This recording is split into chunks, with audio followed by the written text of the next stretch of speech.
బాలుడు నడవవలసిన త్రోవ నేర్పు, వాడు పెద్దవాడు అయినప్పుడు దాని నుండి తొలగిపోవడం అని చెబుతుంటే, ఈ రోజున క్రైస్తవ పిల్లల్ని సండే స్కూల్కి పంపిస్తున్నారా, లేదా దేవుని మాటలు నేర్పుతున్నారా, మందిరానికి తీసుకొస్తున్నారా? ఇవేమీ చేయట్లేదు. కాబట్టి వాడికి పనికి మాలిన ఫోన్ ఒకటి ఇచ్చేసి ఆ ఫోన్లో అసభ్యకరమైనవి అన్ని వాడు రోజు మొత్తం అవే చూస్తాడు. అవే చూసేసి వాళ్ళు నా నగ్నమైన దృశ్యాలన్నీ చూసేసి వాళ్ళు అలా చేస్తున్నారు.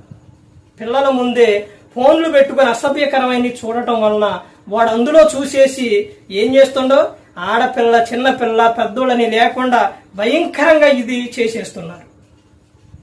ఎందుకనంటే వాడు మైండ్లో, వాడు ఆలోచనలో, వాడు చూపులో ఈ నగ్నమైన దృశ్యాలన్నీ వెళుతున్నాయి. కాబట్టి అలా బయట ప్రవర్తనలా చేస్తున్నాడు.